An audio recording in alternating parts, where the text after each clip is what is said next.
Infrastructure is crumbling and the problems are only getting worse. The pressure to find solutions is hot. Let's talk about why American cities have no water, no electricity, and no money to fix their infrastructure problems. Welcome to the Infrastructure Hot Seat Podcast, hosted by Chad Smeltzer. Hi, everyone. Welcome to the Infrastructure Hot Seat Podcast. Today's guest is Amir, who is the assistant professor at the University of Pittsburgh.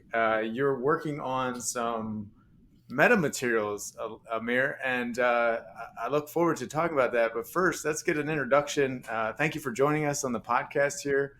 Give us a little background into your education. Absolutely. Hey, good morning, Chad. Great to be here, and thanks for your interest. So I am a faculty member in the Civil and Environmental Engineering at the University of Pittsburgh. And prior to that, I was working as an assistant professor at the University of Missouri for about 2 years. So I have a bachelor's and master's degree in civil engineering from Iran University of Science and Technology and a PhD in civil engineering from Michigan State University. Nice. So this is a quick intro about my background. If you also want me to talk about a research interest, we can just get into that. Well, what I'd like to do, since you have an amazing background in education, what I'd like to start off with, what drives you to get into this industry? First of all, what was your passion? Where did it come from? So actually, I'm a big fan of mega structures. Okay. Civil engineering is dealing with mega structures, and my concern was always this is one of my very actually dreams. How can we make them kind of different, or reimagine them, or make them different? Okay. That was my mentality. And even when I started doing my master in civil engineering, the things that I was working were kind of different. Like I work on machine learning in civil engineering in 2008. Now, machine learning was a buzzword at that time, I remember. So I work on that area, and then during my PhD, I actually work on smart civil infrastructure systems. That was exactly the thing that I was looking for, and everything started basically from my PhD in 2013, where I started on a smart infrastructure system and self-aware sensors and so on. So the passion has always been there. Yeah, your vision is. I'm going to dig into that a little bit more because my vision and your vision is kind of similar, I'm sure. But okay, so when did you come to the States? How did that work? In 2013. Okay. Then I got a PhD admission from Michigan State. So I'm a Spartan. Always a Spartan. And then I joined actually Michigan State, and we came here with my wife, and it's been a dream life. And we talked about you have two dogs and your dog. Yes, a little baby girl. She's not actually she turns 5 right now. Nice. And two dogs and yes, 2 dogs, American Eskimos. So they are perfect for Michigan environment. They love cold weather. I bet. Yes. That's awesome. So how we hooked up is interesting because I was on a news channel scrolling through, and I saw an article come up about these metamaterials, and that's kind of sparked my interest because I started reading it, and I was looking at the ability to understand infrastructure more intelligently than anyone's ever thought of. I think that I've seen out there. And and that's why I reached out to you. I was like, man, this is awesome. So I would have, kind of what you described is like the mega structures and how big they are. And we don't really use them to our advantage with all the ability to get data from these structures. Right. So as you and I have been talking over the past couple of times, where did you come up with this idea? Like, how did that start? Like, where did you just grasp onto this, sensor metamaterial? I mean, I really appreciate the interest and thank you so much. I mean, because, I guess, honestly, there is a huge need to reimagine our civil infrastructure systems. Especially in America, yeah. Yes. I mean, we have a lot of issues, our aging infrastructure. Like, we have a bridge which actually collapsed last year here in Pittsburgh. Right. And we were, I guess, lucky that no one was hurt. And this is not just for one bridge or one, I don't know, infrastructure system. This is for everyone. The challenge is, okay, of course, we need to improve them, but improving needs a lot of money. Mm-hmm. It needs a lot of technological developments. And I guess we have all of these. But, the story about civil infrastructure system is that sometimes we really don't want to get out of our comfort zone because like in civil infrastructure systems or like a bridge, if there is a tiny crack, it's not going to collapse immediately. So you see, Right. there is some level of comfort there. It's not just like a medical implant or a brain implant that it felt like something terrible is going to happen. Maybe that's the thing, that it's not just pushing us harder. But the fact is that with all of these new trends and developments, specifically in the area of autonomous vehicles and EVs, which we know like within 10 years or 20 years is going to just change everything. I mean, I believe that we're gonna have to like think about like more advanced, smarter civil infrastructure systems. Right. And these infrastructure systems should be able to do a lot of things. Should be able to communicate with our EVs or autonomous systems. Should be Yeah. able to transmit data. Should be able to communicate. So communication and like advanced functionality is the key. And so that's basically the need out there for sure. Okay, but again, when I started my PhD, so I work on structural health monitoring systems, and we work on a very unique technology, which is basically based on developing self-aware sensors to monitor the condition of civil infrastructure systems. And that specific project, which was funded by Federal Highway, we actually wanted to harvest energy from traffic vibration with actually our smart sensors, and then tell actually the operators what's going on with your infrastructure systems. And they were really they were really affordable solutions, like very affordable, like tiny sensor, less than $1 per piece. But again, the point is that in civil infrastructure systems, you're dealing with mega structures. So if you want to deploy all of these tiny sensors, I mean, there are a lot of issues probably with how you deploy them, how you read them. And at that larger scale, like with thousands of miles, still that's going to be a costly solution.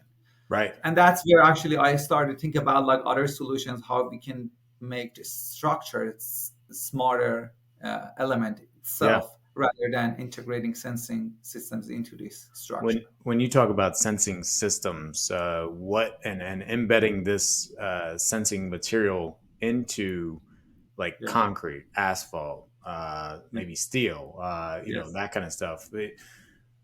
I'm trying to envision it in my head what it would look like. Yeah. Is there a way that you can describe it?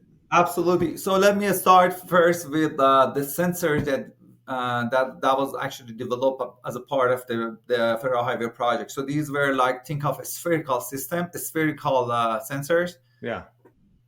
Inside you have piezoelectric materials, and I'm sure you have heard of piezoelectric material. These are small materials that when you apply mechanical excitation to them, they generate electricity. Okay, Right. You tap on them, they generate a signal. So it's so inside this sphere, which is about 2 inches in diameter, you have the piezo sensor. You have also a data logger and an RF antenna to send the signal out. Yeah. So when you apply a traffic vibration, the piezo is activated, send this information to the data logger and sends out the data. You can read it with an RF scanner. Okay, so this is really cool, cool, and you can use it for a bridge. You can actually attach it to bridge plates. You can throw it into asphalt material or concrete material, and just it does the reading and does the sensing for you. So you see, that's really neat research. Yeah. No. And then, but again, so that the limitation was that again, you need to deploy them. So the thing that specifically we reported in that paper is kind of different. It's about actually how we can create a structural system that is a self-sensing structure. Right. Okay. And First of all, I want to actually clearly mention that there are tons of interesting studies in the area of smart material and structures. The problem that actually is out there, and many of these studies are not translated into practice, is I would see it as from two perspectives. First, from cost. The other one is from scalability. Okay, Mm-hmm. Right. so from cost, like we know that like piezoelectric materials are awesome. I have been working with them like for 10 years, over 10 years. But like for to give you an example, there was a study at Stanford in 2012, I guess, like they showed that if you want to use piezoelectric materials for energy harvesting, Mm-hmm. it would cost you about $400,000 per half a mile Oh, wow. for a two-lane road. Okay, you Yeah. see, so basically, if we think that we can use the smart material itself to do something like to harvest energy or to that might not be an affordable solution. That's why you cannot really convince many of the When funding is to do that. when you're talking about energy harvesting, Yes. you're talking about the electrical sensors getting compressed, creating obviously Yeah. a force creates energy, Yes. and that can be stored somewhere, right? Yes. And Exactly. used. So as the traffic is going up and down these Yeah. roads and getting compressed, you're talking about creating energy, which is awesome. Yeah. Yeah. Exactly. Energy harvesting, collecting it, and then the other part of that is you're collecting analysis on what the conditions are, correct? Yes. From Yes. that as well. So how Very does nice. that, yeah, how does that kind of work? Because all those sensors would have to talk to each other, right? They're all going to Yes. have to be interconnected. It's kind of like the drones where they all fly together. You see Yes. them nowadays. I Yes. assume that's how it all works, right? No, that's And then how does it relate to the material in the road? Like, how does it yeah. know? And I'm just running through it because in my brain, Actually, yeah, go ahead. that's a really really good question. Okay, so so let me put it this way. So energy harvesting is one feature, sensing is one feature. Yeah, Okay, yeah, if so, you can harvest energy, but if you want to do sensing, I mean, you need to design the sensor in a kind of different way. right. The challenge with pavements or structure like larger structures is that because you need a lot of sensors. Okay, first of all, you cannot do a localized, what we call it, localized you can do a localized sensing. You cannot easily do a global sensing. So, and then for localized sensing, think about the pavement system that it's you put the sensing system in everywhere.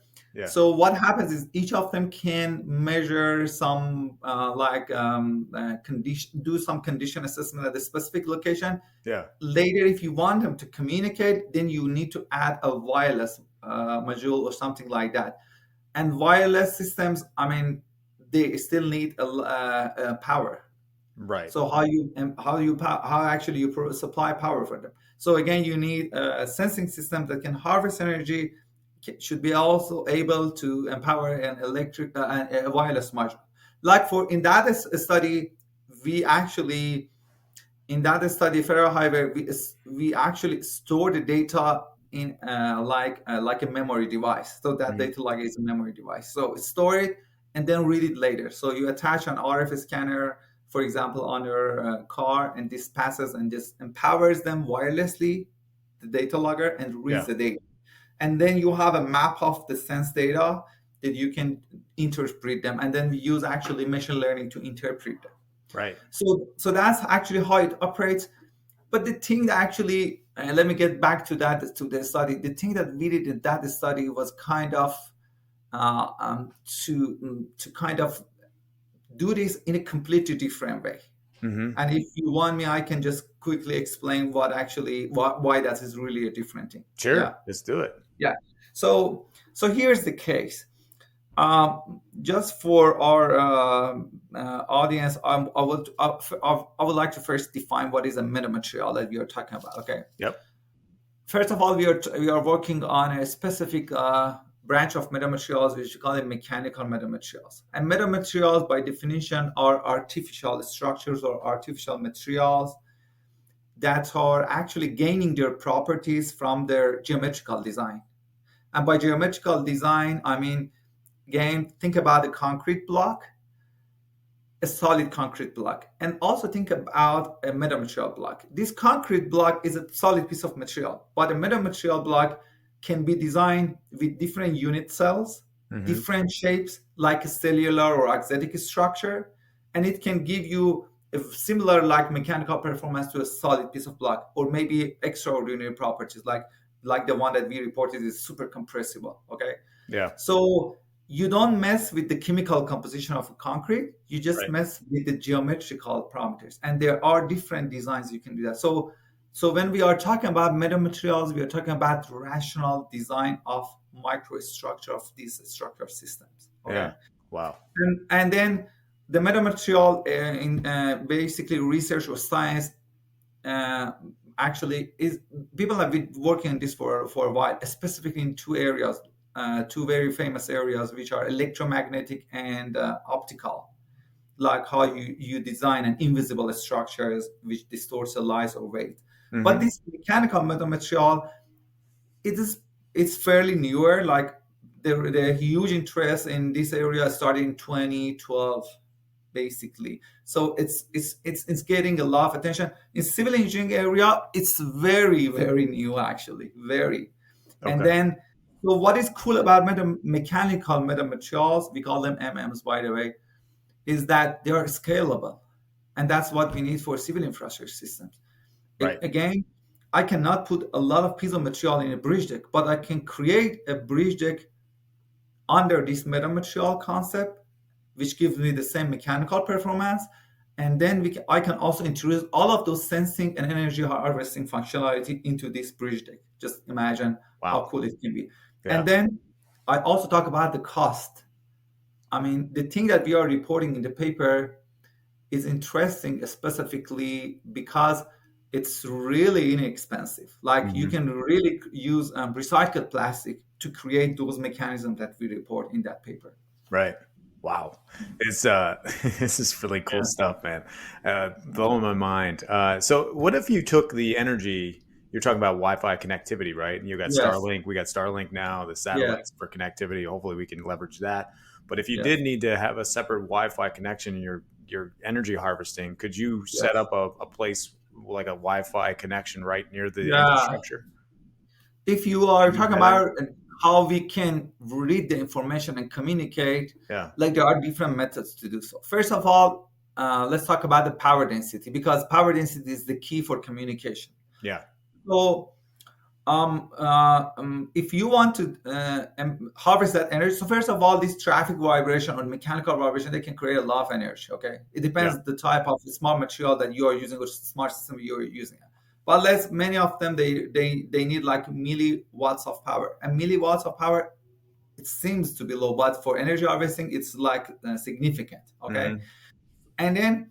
So to harvest that level of energy for a wireless system, to do that, so basically you need to be able to optimize the designs specifically for your smart material or smart infrastructure or smart metamaterial civil infrastructure system to come up with that. And then as actually long as you have that power, you can just send out the signal. Okay. Yep. But actually, my PhD students are right now, they are working on a completely different basically method for wireless communication. And this is possible because of the type of tribal electric nanogenerators that we are using. And I will talk about tribal electric nanogenerators later. So basically, when you apply mechanical excitation to this structure system, it generates a signal. So we have a very easy method to be able to see that signal on our smartphones even, without any wireless module. And this, honestly, like this is not the pie in the sky. Like we have a lot of preliminary results. So, you talk about vision. So as much as I love electronics, I hate them because electronics are so cool, so nice. But again, they add a lot of complexity. They're even like for implantable system. Think about that. I mean, if you are designing an implant for artery, you really cannot put a lot of electronics.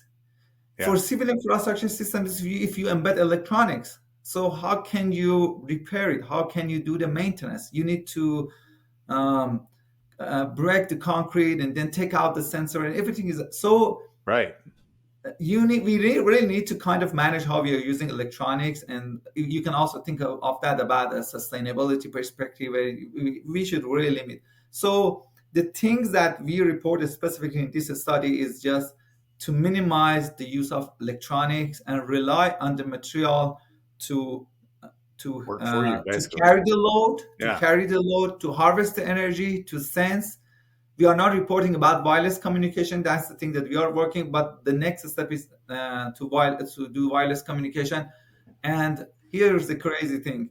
So we have a smartness, we have intelligence. Okay, the smartness is about sensing, being responsive.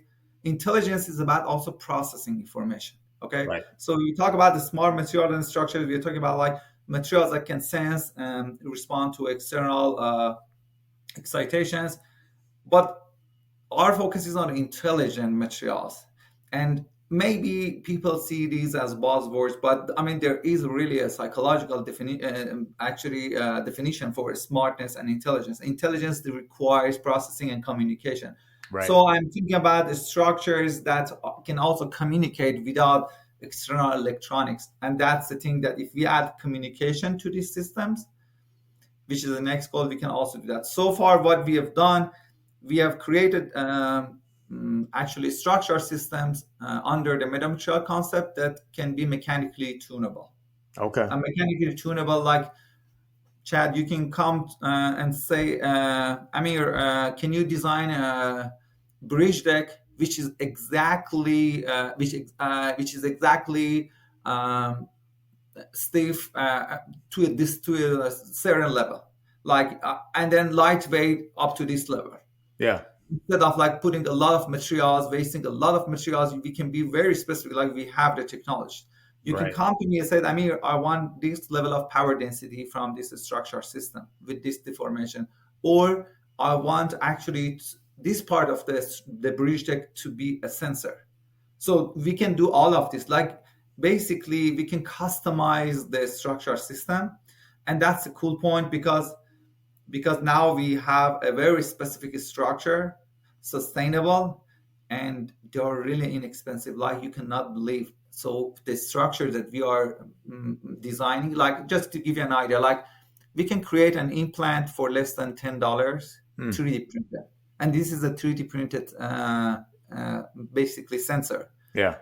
Same strategy can be used for structure systems because we are using a specific mechanism like tribal electrification that is kind of different with piezoelectric materials and many other technologies that have been developed so far. And I guess like this specific type of nano energy harvesting is very, very actually useful for mega structures. This is, man, my brain is like, wow, this is so cool. All right. So I'm going to try and get this down to like understanding a little bit more of like what we're talking about. So material wise, you're talking about reducing the amount of materials we're using in traditional infrastructure right now, which is probably a little overused. There's too much or whatever, you know, you're talking about creating lightweight, smart infrastructure now, materials that can do that, right? So, so we're reducing the amount of materials, like construction materials, with the new meta materials that are smarter.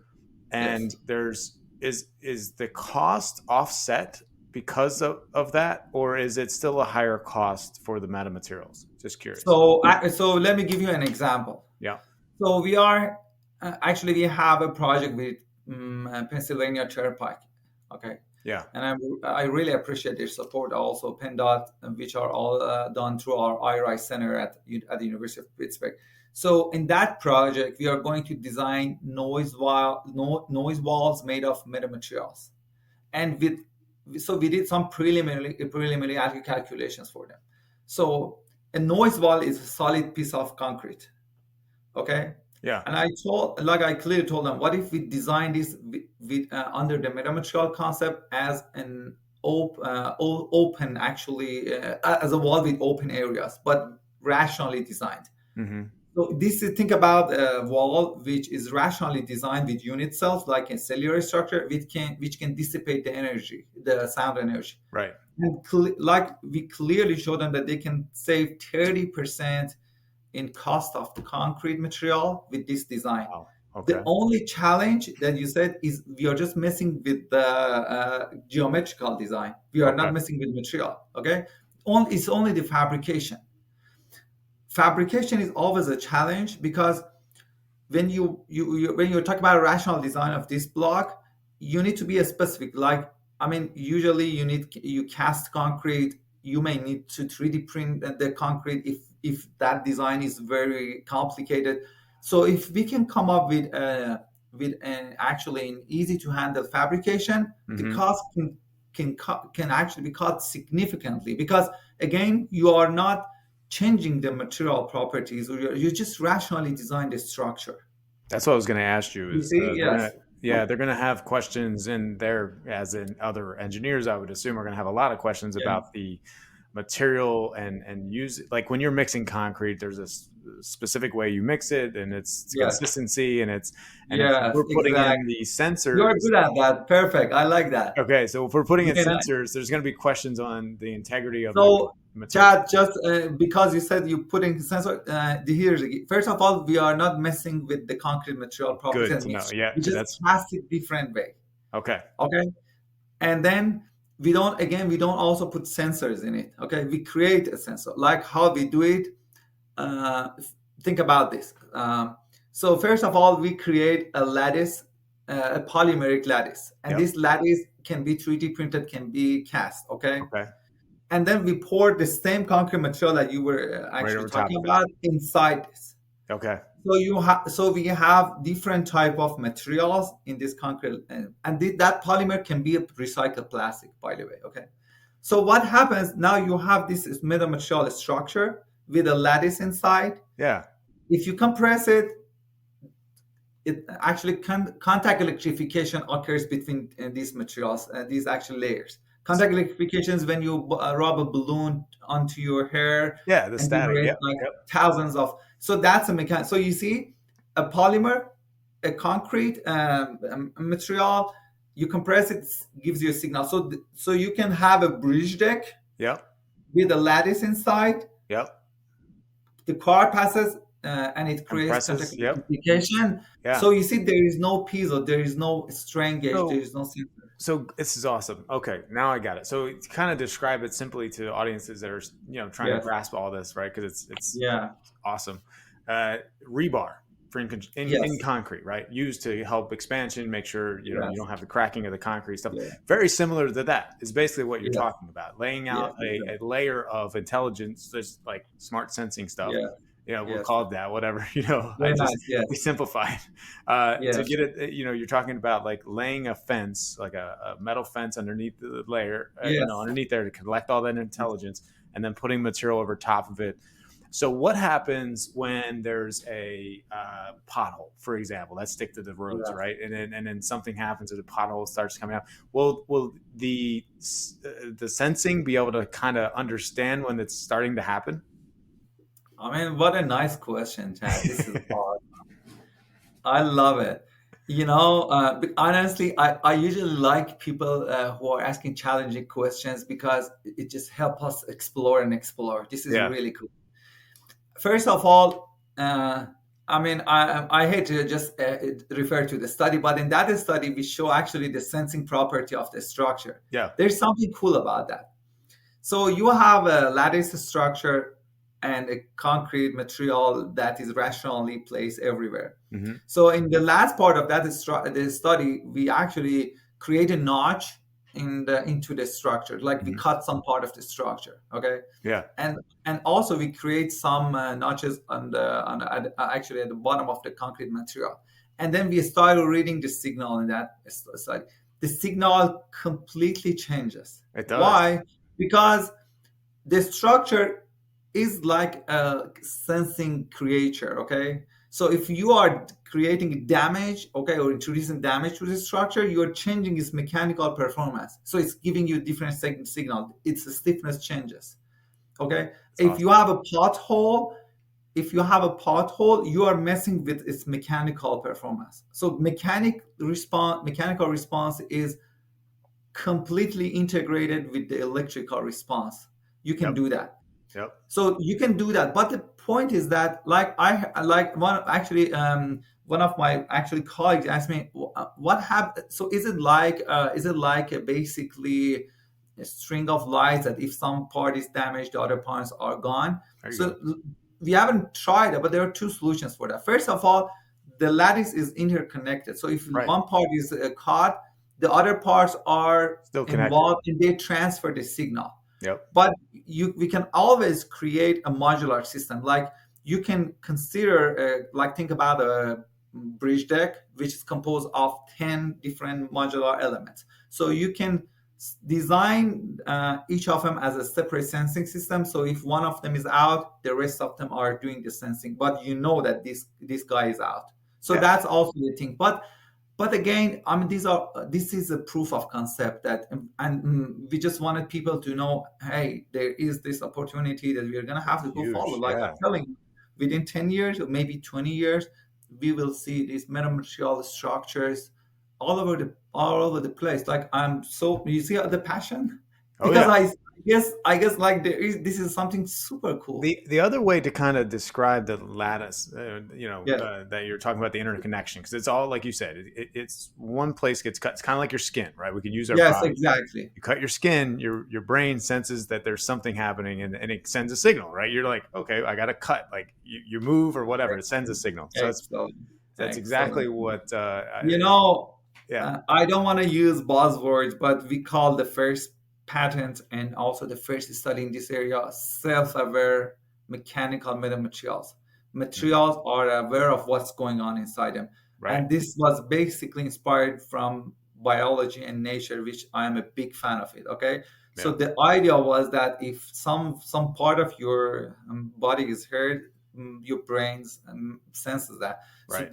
So the idea was for calling this self-aware is basically the same thing. So it's aware of what's going on. So if you cut it, if you damage it, it tells you what's wrong through the generated signal. Yeah. So that's the cool part. I'm going to pivot out of everything we just talked about and talk about the problem with what we're doing right now in infrastructure in America, and that's the low Yeah. bid process, where you Yes. mentioned the collapse of the Pittsburgh Bridge back in Yes. 2022. Yes. We don't have that kind of information. Like we're talking about getting things way more advanced to understand when a bridge potentially could collapse, right? Yes. Low bid is continually impacting infrastructure in America right now, where it's price only. So they're getting these low bids. They're getting this material, might be inferior material, not going to last that 50 years that everyone claims that is going to last. Yes. So this is going to be a game changer for the industry, and really gets quality, understanding of not just quality, but understanding of the infrastructure itself, bringing back a lot of intelligence and hopefully more quality materials is what I'm kind of getting at. Because if we're introducing these things, we'll be able to understand the materials and how they're responding too. That could be another avenue down the road, where we can monitor these materials that they're saying last 50 years, but they don't. So these are actually really good points. So there is a need for actually developing this kind of more robust, more durable materials. Yeah. And the materials, like so far, are doing good. Okay, but the point is that like they have a lifetime. Okay, like the other challenge is how you monitor them, how you monitor these structures. That's the challenge. Like each string gauge, for example, if you want to attach, it costs you, I don't know, $25. Then you also have you have to also add a wireless module or something like that. So, and think about a huge bridge that you're going to basically instrument it, or the deck. And now think about how you want to collect the data. Are you going to send a drone? Are you going to send people to go and reach just top of the bridge? Mm-hmm. So that's why, like you see, these, and so monitoring is also a challenge. So material part, monitoring part, and then I'm not telling that what we are doing is the exact solution for that, and I'm not really going to actually make such a huge but at the end of the day, it should be a material that can sense and can also communicate, so that we don't really need to do all of this stuff. And that's like something in the future, but you see, that's the challenge. I mean, it's really tough. Yeah, Amir, I think you're on to something big. And I think that you're right on the money. It is good timing because if I'm a public works director, for example, of or Department of Transportation, right? Having those things at my desktop when I wake up or when I look and I know conditions of the infrastructure, I can budget better. I can plan better. I can optimize my crews better to fix these problems before they become bigger problems. I mean, there's a huge savings there of time and resources. There's a huge, and that's interesting because you talk about you look at your computer, okay, so and you see what's going on. So we have a project actually led by my colleague with Turnpike on developing a digital twin of infrastructure systems. Right. And digital twins so they need data, okay, to calibrate and to just update. Right. So think about the fact that you have a digital twin of your bridge system, and the material is just sending the data to your digital twin. And exactly when you wake up, you see actually like the map of what's going on, like a heat map of what's going on in your structure. And then you can plan for repairing. You can decide where to go and what to do next. These are really important actual decisions that we always have a lot of issues making them. Yeah, there's always we struggle with managing, centralizing data, understanding the data.